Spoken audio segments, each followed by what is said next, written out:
Los Angeles. Chris Taylor hit a go-ahead home run Saturday night and Charlie Culberson added an RBI and a run scored as the Los Angeles Dodgers opened the National League Championship Series with a 5-2 victory over the Chicago Cubs.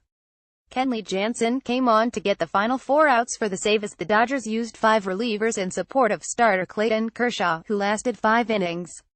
Kershaw gave up a two-run homer to Albert Almora Jr. in the 4th inning but nothing else despite some hard-hit balls by the Cubs. The left-hander, in his second start this postseason, gave up 4 hits with 4 strikeouts. Taylor's breakout regular season has continued on into the playoffs. He had 3 runs scored in a 3-game sweep of the Arizona Diamondbacks during the National League Division Series and added his first postseason home run after hitting 21 in the regular season.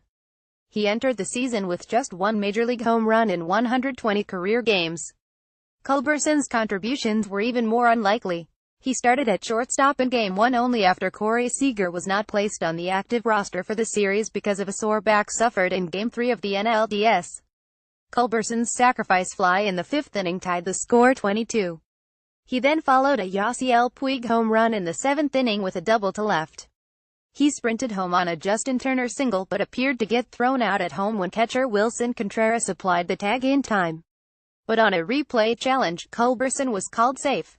The official ruling from MLB offices in New York was that Contreras was in violation of the home plate collision rule.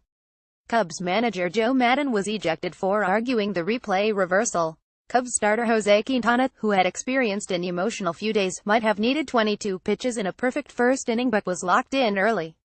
Through 4 innings, Quintana had given up just 1 hit but had faced the minimum thanks to a double play grounder from Austin Barnes.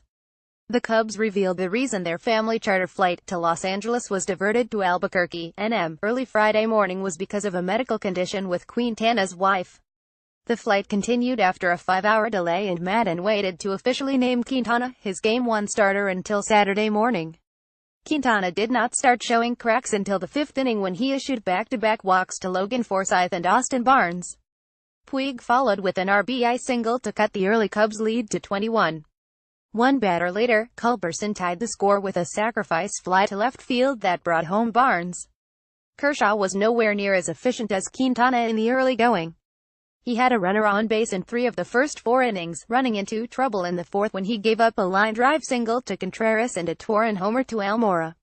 Almora got the call in the outfield for Game 1 after going 38 for 111.354 against lefties during the regular season. He batted .433 with 4 doubles, a triple, 2 home runs and 11 RBIs against all pitchers over his final 16 games of the regular season. Kershaw gave up 2 runs and 4 hits with a walk and 4 strikeouts.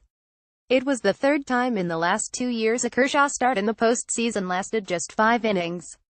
2 of the outings were against the Cubs, including the deciding game in the NLCS last year. Notes Dodgers SS Corey Seager said, "His injured back is somewhat improved after receiving an epidural injection this week, but he was not deemed healthy enough to be added to the active roster." Dodgers SS Charlie Culberson had just 13 Major League at-bats this season before he delivered an run-scoring sacrifice fly to tie it and scored an insurance run on a Justin Turner single.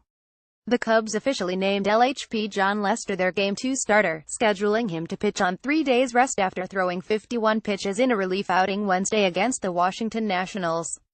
The Cubs added RHP Hector Rondon to the active roster and his second pitch of the NLCS was greeted with a home run by Chris Taylor.